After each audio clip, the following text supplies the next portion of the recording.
The fastest way to discover who someone really is, Marcus Carter's grandfather used to say, is to watch how they treat a person who cannot help them. 16-year-old Marcus thought about those words as the glass doors of Harrington Global slid open in front of him. His heart pounded so hard he could feel it in his chest.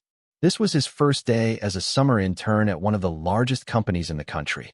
Around him, professionals hurried through the bright lobby carrying laptops, coffee cups, and stacks of reports. Everyone looked confident. Everyone looked like they belonged. Marcus was not sure he did.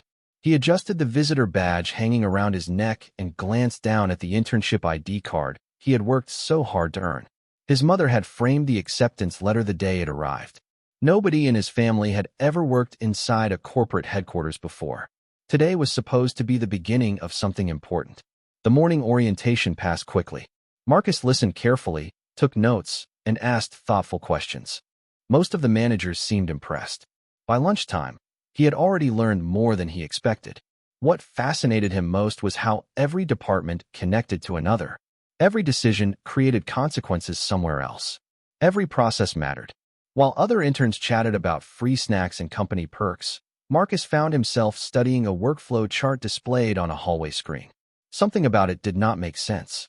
He stood there for several minutes, examining the information. "What are you looking at?" a voice asked. Marcus turned around and immediately recognized Richard Lawson, the company's celebrated CEO. His photograph appeared throughout the building. Employees often spoke about him with admiration. Marcus straightened his posture. "I was looking at the logistics process, sir," he said politely. Richard glanced at the screen. "And why would an intern care about that?"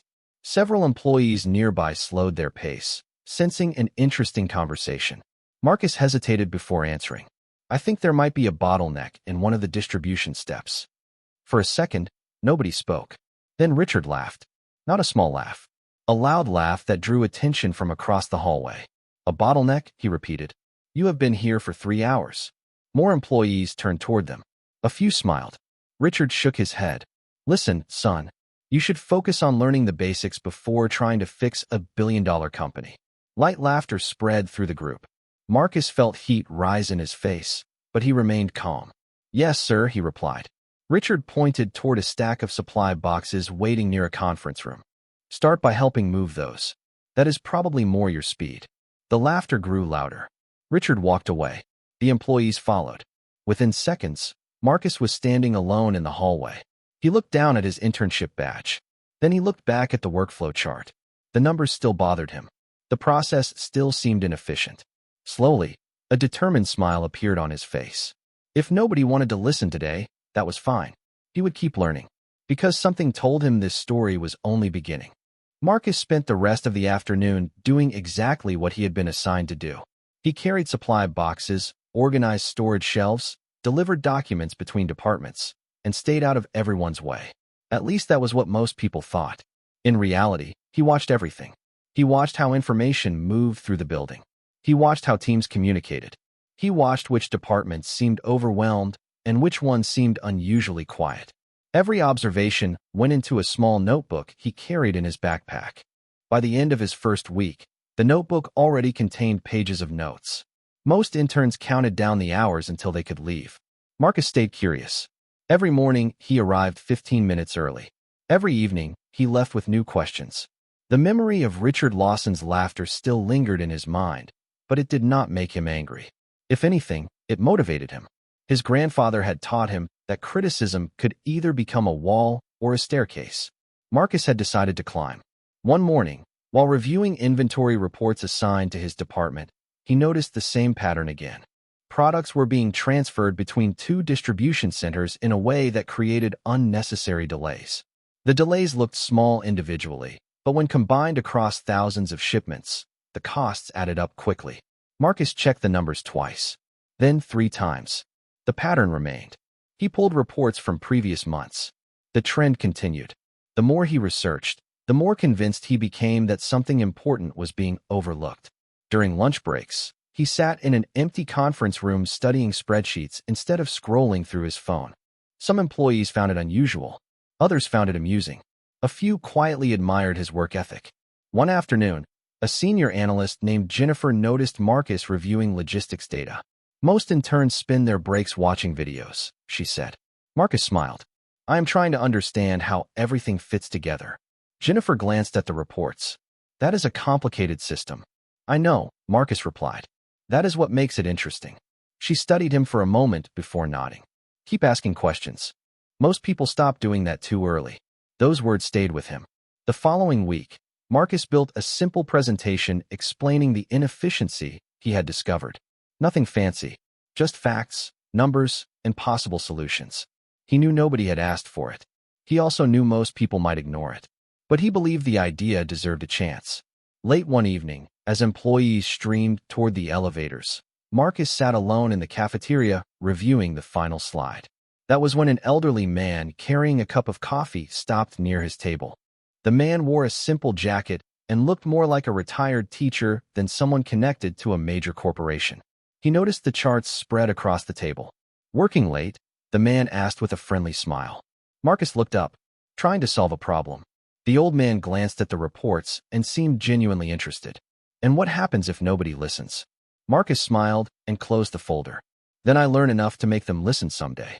The old man's eyes brightened. That is an interesting answer. Marcus had no idea why, but something told him this would not be their last conversation. Over the next several weeks, the conversations became a routine Marcus quietly looked forward to. Almost every morning before work, he would stop at the small coffee shop across the street from Harrington Global. And almost every morning, the elderly man would already be there, sitting at the same table near the window with a newspaper and a cup of black coffee. Marcus never learned much about him. The man never talked about his career, his finances, or his personal accomplishments. Instead, he asked questions. Lots of questions. What did you learn yesterday? He would ask. Or, what problem are you trying to solve now? Unlike many adults, he listened carefully to the answers. One Tuesday morning, Marcus spread several printed reports across the table. The old man studied them with interest. Still working on the distribution issue? He asked. Marcus nodded. The numbers keep pointing to the same problem. He slid a report across the table. Products are being routed through an extra transfer point that adds delays and costs. Nobody seems to notice because the losses are spread across multiple departments. The old man adjusted his glasses and examined the pages. And how much does this cost the company? Marcus hesitated. Based on what I have found so far, somewhere between $300,000 and $400,000 a year. The old man's eyebrows lifted slightly. That is not a small mistake. Marcus smiled. That is what I thought. The old man leaned back. Then why do you think nobody has fixed it? Marcus looked through the window toward the towering headquarters building. Maybe everyone is too busy looking at bigger problems. The old man laughed softly. Sometimes the biggest problems are hidden inside the smallest ones. Marcus remembered that sentence later that day. Back inside the office, he continued refining his analysis. Every report strengthened his conclusion. Every spreadsheet confirmed the pattern. What began as a suspicion was now becoming evidence. Eventually, Marcus organized everything into a professional presentation. He spent an entire weekend working on it. The slides were simple, clear, focused entirely on facts. By Monday morning, he felt ready. He sent the report to his department manager and hoped someone might at least review it. 2 days passed without a response. Then 3. Marcus assumed the report had disappeared into someone's inbox. Until Thursday afternoon. His manager suddenly approached his desk carrying a printed copy of the presentation. Where did you get all this? She asked. Marcus explained his research. She flipped through several pages. The more she read, the more serious her expression became. You created this yourself? Marcus nodded. Yes, ma'am. She stared at the report for another moment before saying something unexpected. The executive team is meeting tomorrow morning. Marcus felt his stomach tighten. Okay. She looked directly at him. They want you there. The room suddenly felt much smaller. Around him, keyboards clicked and phones rang, but Marcus barely heard them. Tomorrow he would be standing in front of executives who managed a billion-dollar company, including Richard Lawson. And for the first time since arriving at Harrington Global, Marcus realized that somebody had finally decided to listen. Marcus barely slept that night. Every time he closed his eyes, he imagined standing inside the executive conference room with dozens of experienced leaders staring back at him. By sunrise, he was already awake, reviewing his presentation one final time. He checked every number, every chart, every recommendation. If he was going to speak in front of the people who ran Harrington Global, he wanted to be certain he had earned the opportunity. The elevator ride to the executive floor felt longer than usual. As the doors opened, Marcus stepped into a hallway lined with framed photographs documenting decades of company history. The names beneath the pictures represented some of the most respected business leaders in the country. For a moment, he wondered whether he truly belonged there. Then he remembered something his grandfather always told him. You belong in every room your hard work opens for you. Taking a deep breath, Marcus walked toward the conference room. Inside, a long polished table stretched across the center of the space. Floor-to-ceiling windows overlooked the city skyline. Senior executives sat reviewing reports while assistants moved quietly around the room. At the far end sat Richard Lawson. The CEO glanced up briefly when Marcus entered. His expression revealed nothing. Marcus took his seat near the side of the room and carefully placed his presentation folder on the table. The meeting began with routine updates. Sales numbers, market forecasts, expansion plans. Marcus listened closely. Nearly 40 minutes passed before the logistics discussion finally appeared on the agenda. His department manager cleared her throat. Before we continue, we would like to review an analysis prepared by one of our interns. Several executives looked surprised. Richard leaned back in his chair. An intern. A few people exchanged curious glances. Marcus stood when his name was called. He connected his laptop and the first slide appeared on the large screen. The room became quiet. Over the past several weeks, Marcus began, I have been reviewing internal transfer patterns between distribution centers. The opening slides explained the process. The next slides highlighted inefficiencies. As the presentation continued, several executives began paying closer attention. Questions were asked. Marcus answered calmly. Data was challenged. Marcus presented supporting evidence. For the first time, people seemed genuinely interested in what he had discovered. Then Richard spoke. Let me understand this, he said. You are suggesting that a 16-year-old intern found a problem our logistics teams somehow missed. A few executives shifted uncomfortably. Marcus remained respectful. I am suggesting the data reveals a pattern worth examining. Richard smiled faintly. That is a very diplomatic answer.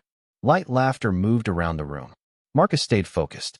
He advanced to the next slide and displayed projected annual losses. The numbers appeared on the screen. Suddenly, the room grew much quieter. Several executives leaned forward. One finance director picked up a calculator. Another executive began reviewing the printed report. Richard's smile slowly faded. For the first time since Marcus entered the room, nobody seemed interested in his age. They were interested in the numbers. And those numbers were beginning to tell a story that nobody in the room could ignore. The atmosphere inside the conference room changed almost instantly. What had begun as a routine discussion was becoming something far more uncomfortable. Marcus advanced to another slide, and another set of figures appeared on the screen. The projected annual losses were now supported by transaction records, transfer logs, and internal reports gathered from multiple departments. One executive adjusted her glasses and studied the data more closely. Another quietly compared the numbers against a printed report lying in front of him. The further they looked, the harder it became to dismiss the findings. Marcus remained calm. He knew the facts had to speak for themselves. The issue is not a single mistake, he explained. It is a chain of small inefficiencies that compound over time. He pointed to a chart displaying shipment routes.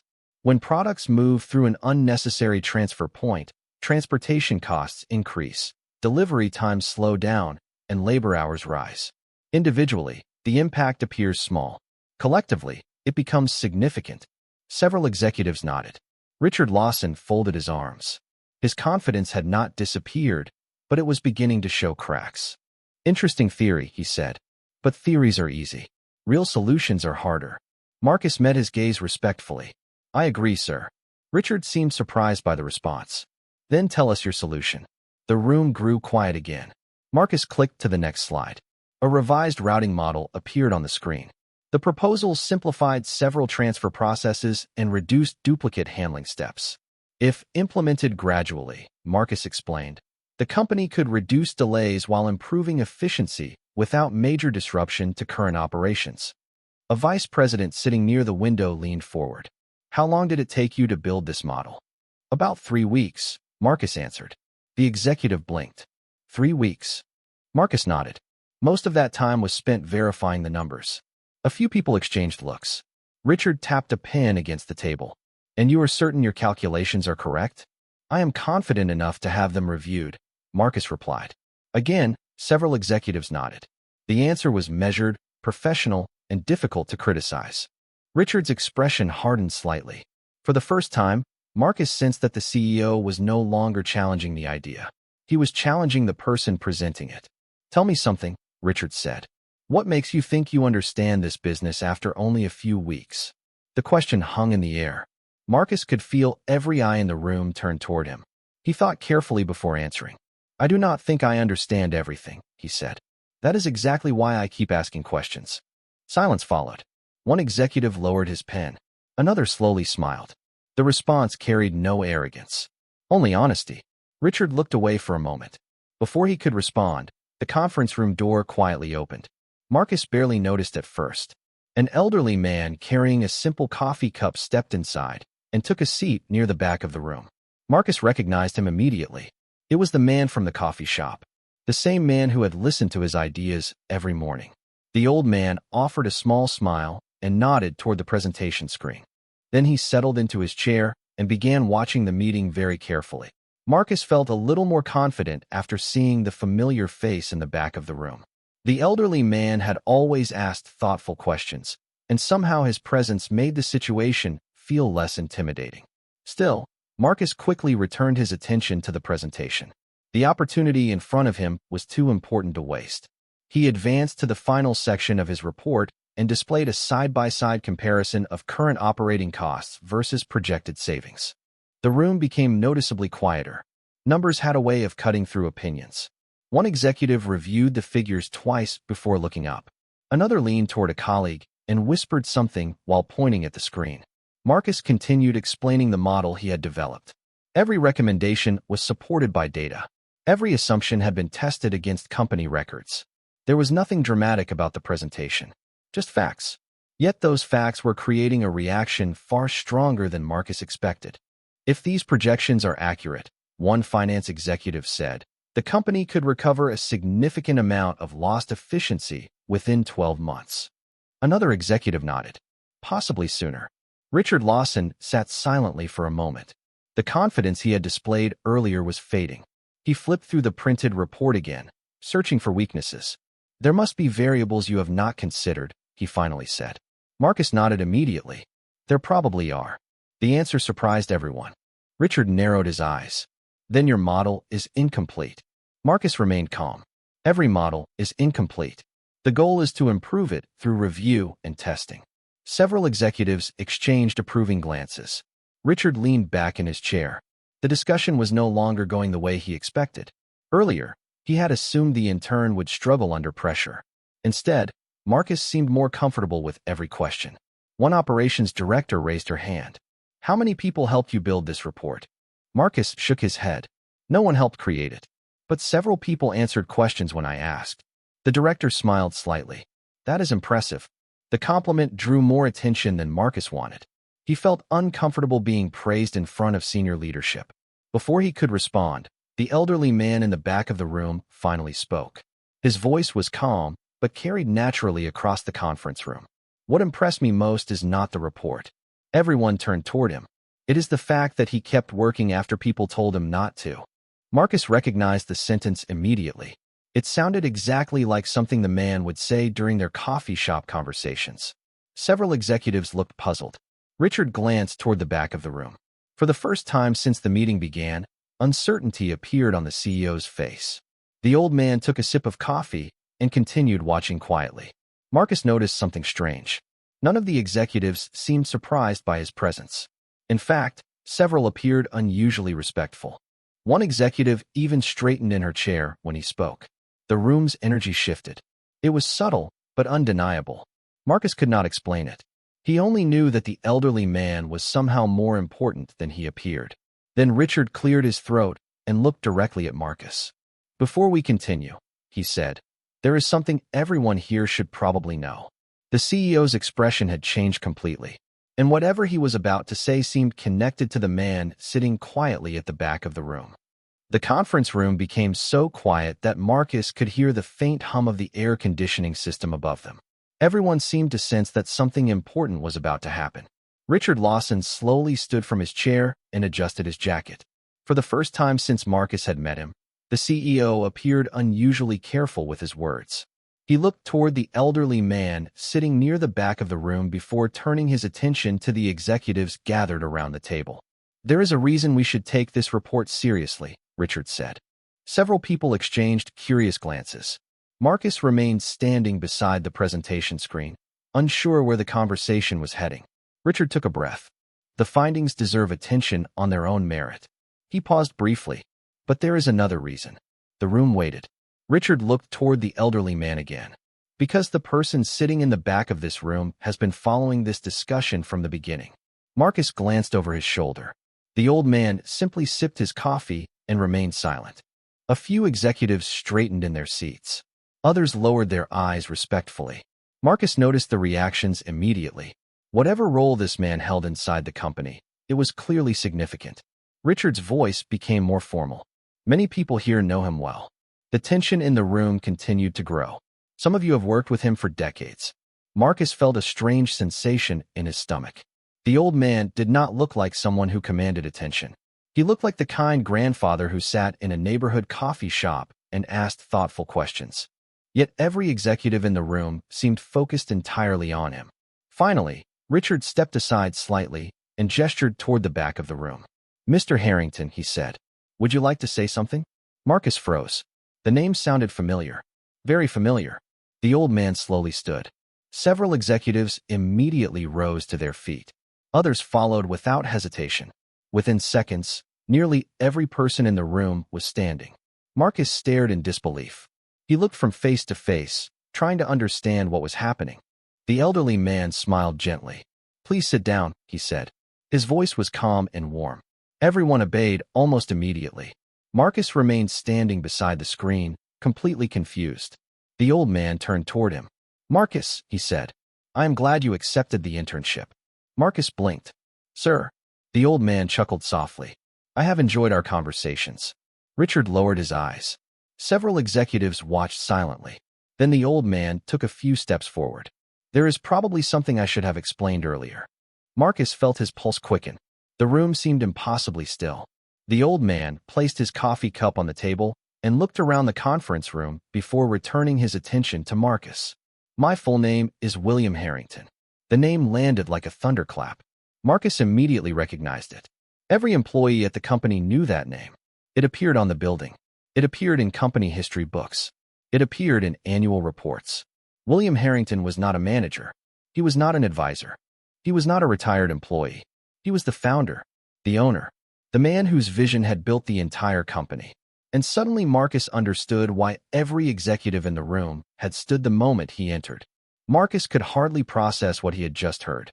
William Harrington, the founder of Harrington Global, the man whose name stood above the entrance of the headquarters building, the man whose business decisions were studied in universities across the country, the same man who had spent weeks drinking coffee with him every morning and asking questions as though he were simply a curious retiree.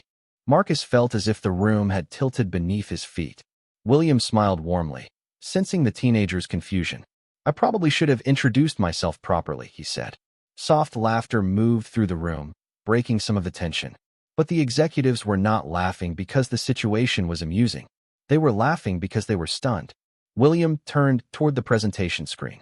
"I have reviewed every page of this report." Several executives exchanged surprised glances. Marcus stared at him. "You did?" William nodded. "More than once." He picked up a printed copy from the conference table. The pages were covered with handwritten notes and highlighted sections. The analysis is thoughtful. The recommendations are practical. Most importantly, the work demonstrates curiosity. He looked directly at Marcus. That quality becomes increasingly rare as organizations grow larger. Marcus felt a mixture of pride and disbelief. Richard Lawson remained silent. His posture had become noticeably rigid. William slowly walked around the table. "Do you know why I enjoy visiting the coffee shop downstairs?" he asked. Nobody answered. "Because people tell the truth when they think nobody important is listening." The room became quiet again. William's gaze shifted briefly toward Richard before returning to Marcus. Over the past several weeks, I have watched a young man arrive early every morning. I have watched him ask questions. I have watched him study problems most people ignored. And I have watched him continue working even after being dismissed. The silence grew heavier. Marcus suddenly understood where this conversation was going. William stopped walking and placed the report on the table. Character reveals itself in moments when recognition is absent. Several executives nodded. Richard lowered his eyes. William continued. Many people work hard when attention is guaranteed. Fewer work hard when nobody notices. He turned toward Marcus. You kept going anyway. Marcus swallowed hard. He had never expected his quiet efforts to matter beyond the report itself. Yet somehow someone had been paying attention the entire time. Then William faced the executive team. The warmth in his expression remained, but his voice became more serious. There is another reason I wanted to attend today's meeting. Every eye in the room fixed on him. Richard seemed to know what was coming. The CEO's face had grown pale. William folded his hands. I was present during the first interaction between Marcus and senior leadership. The room froze.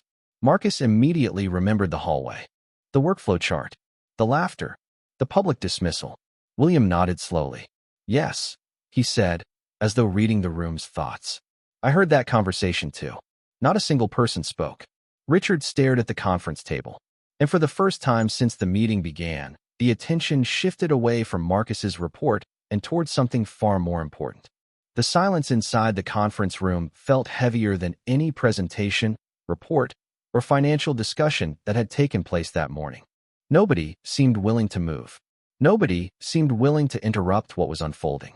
William Harrington stood at the center of the room, his calm presence commanding more attention than any title ever could. He looked toward Richard Lawson, then slowly turned back to the executives gathered around the table. Leadership is not tested when things are easy, William said.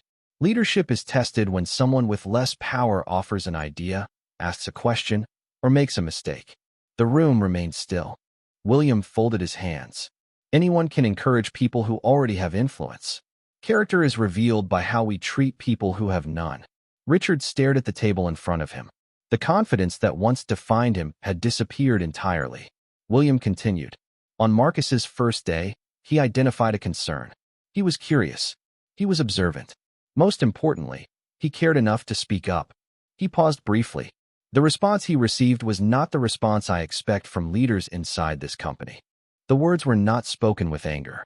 Somehow that made them even more powerful. Richard slowly stood from his chair. Every eye in the room turned toward him. For a moment, it seemed as though he was searching for the right words. Finally, he looked directly at Marcus. You deserved better from me. The room fell completely silent. Marcus had never imagined hearing those words. Richard took a slow breath. When you spoke up, I saw an intern. He shook his head. I should have seen a person willing to contribute. Marcus remained quiet. Richard continued. I laughed before I listened. That was my mistake. The apology was simple, honest. There was no attempt to justify it. No attempt to explain it away. William nodded slightly. The executives watched in silence. Then William turned toward Marcus. A warm smile returned to his face. Your report will be reviewed immediately. Marcus blinked. William was not finished. And beginning next month, I would like you to join our future leadership development program. Several executives smiled. A few even started applauding. Marcus felt his heart race. The program was one of the most competitive opportunities inside the company. Employees spent years hoping for that chance. He had never imagined being considered. William placed a hand on the conference table. Not because you are young. Not because your story is inspiring. He pointed toward the report. Because you earned it. The room erupted into applause. Executives stood from their seats. Managers joined them. Even people who had barely spoken during the meeting were smiling. Marcus looked down at the internship badge hanging around his neck. Just weeks earlier, he had stood alone in a hallway listening to laughter. Now he stood in a room filled with respect. As the applause continued, William leaned closer and quietly repeated the same question he had asked in the coffee shop weeks before. What happens if nobody listens? Marcus smiled. This time he knew the answer had changed. He looked around the room, then back at the founder. Eventually, he said, the right people do.